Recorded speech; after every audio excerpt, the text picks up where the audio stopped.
Rav Wilhelm, quelques mois plus tard, il reçut une invitation quand il est retourné à Bangkok, etc. Il reçoit une invitation du mariage de Ora et de Erez. Mazal Tov, Mazal Tov, Mazal Tov. Et récemment, il a entendu que ce jeune couple, imaginez-vous, s'était installé en Inde pour continuer à faire Torah mitzvot, mais pas seulement pour eux, mais aussi pour l'enseigner. Ils étaient devenus des émissaires de Rabbi Melubavitch, Zecherot Tzadik Kadosh Bracha, que son mérite nous protège. Et là, ils ont eu une vie épanouie. Et tout ça grâce à quoi, mes chers amis? Ce miracle qui puisse se réaliser pour nous et nos enfants, tous les enfants d'Israël qui puissent revenir à la Torah, Be'ezrat Hashem, ceux qui sont un peu loin, qui se rapprochent, ceux qui sont proches, qui se rapprochent encore plus, mais toujours faire quelque chose. Et vous savez grâce à quoi notre aura, elle a été attirée, et notre Erez aussi, grâce à cet émerveillement, grâce à cette sincérité que le Rav avait et qu'il l'a transmis à Erez, et Erez l'a transmis à Ora. C'est cette Torah qui sent bon et qui fait plaisir à Kadosh Baruch Hu. Et donc pour revenir, si vous le permettez, au Meslat Yesharim, le Meslat Yesharim, il dit quelque chose d'incroyable. Une minute, je reviens. Merci mes chers amis d'avoir patienté, j'avais une petite urgence. Alors, pour revenir à notre cours, et surtout au Meslat Yesharim, après avoir raconté cette belle histoire de Erez et de Ora, où on apprend ce que le Meslat Yesharim nous transmet, qui s'appelle l'enthousiasme, qui s'appelle le fait de pouvoir toujours faire les mitzvot, de faire les mitzvot avec émerveillement, de ne pas les faire d'une manière mécanique, allez, on s'en va, et puis on fait, et puis en avant, de les faire avec enthousiasme et émerveillement.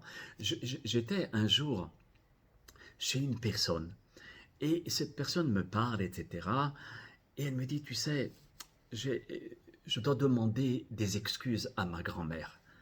Je dis, pourquoi? Parce que ma grand-mère, elle était très très gentille.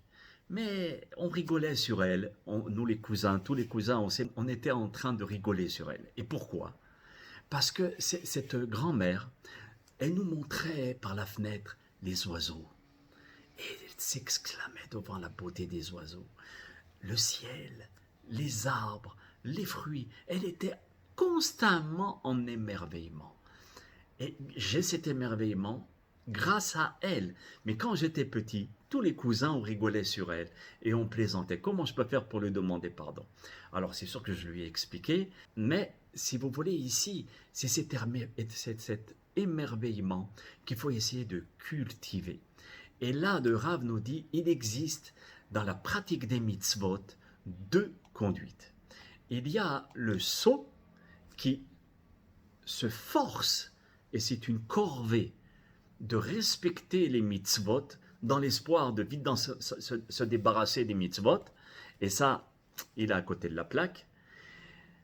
Et il y a l'autre qui est sage, qui utilise l'opportunité qui se présente à lui afin de transformer sa conduite et les acquérir, si vous voulez, acquérir les mitzvot et les intérioriser. Et avec l'émerveillement, l'enthousiasme, la chaleur de la Torah, comme je vous ai dit tout au début du cours par cette histoire du cœur, d'accord, c'est le feu, les mitzvot, ou bien les bonnes actions, une action même si elle n'a pas de rapport avec la Torah, elles deviennent avec le temps un acquis et nous les apprécions. Ça veut dire, tu veux que ton fils ou ta fille ou toi-même ou quelqu'un puisse faire quelque chose, habitue-toi à le faire, même si au début c'est un peu dur. Et après, doucement, quand tu vas être en émerveillement devant l'explication de la chose, de la mitzvah ou de n'importe quoi, quand tu es en waouh, comme un enfant qui veut tout savoir, eh ben tu vas être pareil. De réveiller l'enfant qui est à l'intérieur de nous. Et c'est là où on apprécie tout ce que l'on fait, parce que ça devient un acquis voyez, ça devient ma personnalité. C'est pas, il y a la Torah et puis il y a moi. Ça va pas, cette Torah-là. Moi, je suis Torah. Vous voyez, c'est comme un médecin. Il y a la médecine et puis il y a moi. Lui-même, il a toute la médecine, il respire, il bouge, il touche la médecine, l'art de soigner les autres et de soulager les malades. Voyez, ce conseil et cet enseignement de faire avec le feu, émerveillement, concerne pas seulement la Torah, mais tous les domaines de notre vie. Et c'est ça qui nous préservera de l'angoisse et puis de tout ce qu'on entend malheureusement. L'autre, il veut se mettre fin à sa vie, l'autre, il en a marre. Non, non. D'accord. Maintenant, nous avons répondu, mes chers amis, à comment peut-on faire pour amplifier les sentiments de notre cœur envers Hachem et de ne pas lui présenter un plat qui est très très bien, qui est carrément cru, mais avec le feu. Et on lui présente un plat fantastique, façon de parler. Et pour cela, j'étais en train de penser au moment où je vous rapportais l'histoire de Erez et de Hora. Ça m'a fait penser un flash sur le Rav Darzi. Le Rav Darzi, c'est un très très grand Mikoubal à Yerushalayim. C'était la Havruta du Rav Kadori. Et j'allais souvent à sa yeshiva étudier, et c'est un grand, grand, grand Mikoubal et un grand tzaddik. Et c'est vraiment un exemple pour savoir, pour dire, regarde, je voudrais aussi faire les mitzvot avec enthousiasme. Et il avait l'habitude, ce Rav, de prier la prière du matin, ça veut dire au net, le lever du jour, et il allait au Kotel. Il habitait vers Géoula, il allait jusqu'au Kotel. Et quand j'étais étudiant en Eretz Israël, j'allais souvent le voir et on marchait pour aller au Kotel, etc. Mais lorsque le Rav, malheureusement, prit de l'âge, il tomba malade. Et même une fois, je l'avais rencontré, je me rappelle, et il me disait, je suis très fatigué, je n'y arrive plus, mais il faut que je continue. Et il continuait à se lever tôt, tous les jours, de façon à se rendre jusqu'au Kotel. À un certain âge, les jambes. Et un matin d'hiver, alors que la pluie tombait à torrent, le fils du Rav lui dit, écoute, écoute papa, ça va pas. Et il essayait vraiment de le dissuader de ne pas aller au Kotel. Regarde papa, il essayait de dire tu es malade, il fait froid, il y a la pluie, un tas d'arguments, rien à faire. Tu peux aller prier dans une synagogue, papa. Rien à faire. Prie à la maison. Non, je n'irai pas à la maison, je ne prierai pas à la maison. J'irai au Kotel. Et le Rav lui dit, je vais te dire pourquoi, mon fils. Si un père, par exemple, a renvoyé son fils, Chas v'Shalom, il l'a renvoyé, il est très énervé et il ne veut plus le voir. Parce qu'il a fait quelque chose de très grave, chez Mishmor. Que doit faire le fils? Partir et puis bye? Non. Alors, moi je suis ce fils-là qui va toquer à la porte, qui va frapper à la porte, jusqu'à ce que mon père vienne m'ouvrir. Et même s'il fait froid et qu'il y a de la pluie et que mon père ne me répond pas tout de suite, je resterai devant la porte parce que je sais qu'il va m'ouvrir. Mon père, c'est mon père. Car il n'existe pas d'autre alternative, c'est d'insister. Et le fils ne peut pas faire autrement.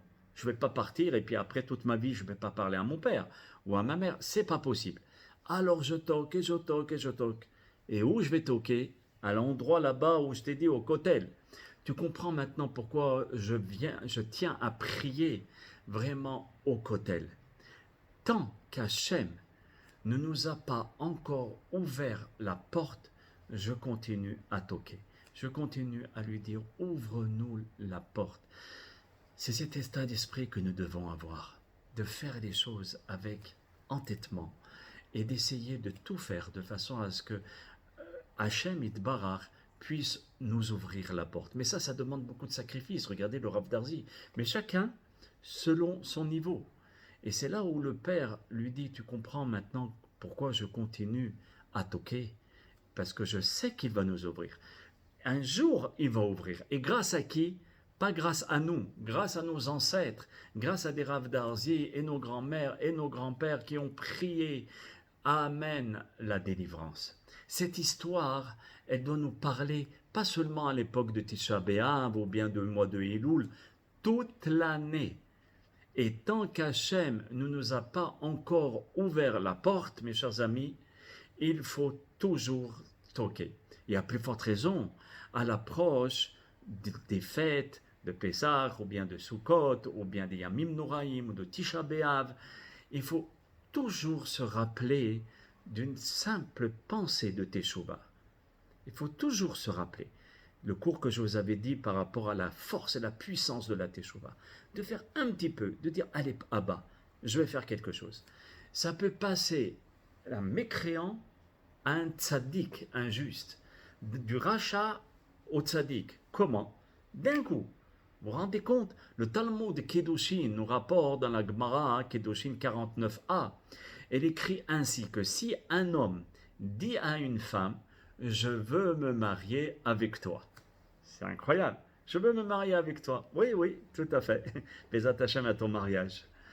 Mais la fille lui dit à une condition, que tu sois juste. Et le garçon dit d'accord, je vais être juste et je veux que tu te maries avec moi en étant ma femme. C'est évident qu'à Al-Pi Halacha, il y a un doute, mais les Kedushin, ça veut dire la promesse qu'il a faite, ça tient. Et ils sont mariés. Même si après il faut un acte de divorce, ils ne veulent pas se marier. Mais ils sont considérés comme mariés. Parce que qu'est-ce que nous dit la Gemara? Il se peut que cet impie, il a eu un hirour de Teshuvah, une pensée de revenir envers HaKadosh Baruch Hu. Et cette flamme, ce feu qu'il a allumé, eh ben, il a dégagé ou bien il a ouvert les portes à la sincérité. Et cette sincérité fait à ce que les Kedushin, l'acte de mariage, est valable. Rien que par la pensée d'une Teshuvah, HaKadosh Baruch Hu dit, c'est embarqué. Affaire close. C'est bon, ça tient. Alors, plus forte raison, si on fait un pacte avec HaKadosh Baruch Hu, et on lui dit, regarde Hachem, je vais faire telle et telle mitzvah, de façon à ce que tu amènes ton Mashiach, de façon à ce que tu te rapproches de nous, et que tu ouvres enfin les portes. C'est incroyable, en un instant, il est possible de devenir un rachat à un tzaddik. Hachem nous a donné ses forces, il nous a donné ses clés. Profitons-en, mes chers amis. Alors, maintenant, on va faire place aux questions. Be'ezrat Hashem, à vous la parole. Je l'ai suffisamment prise. Je vous écoute. Bechavod.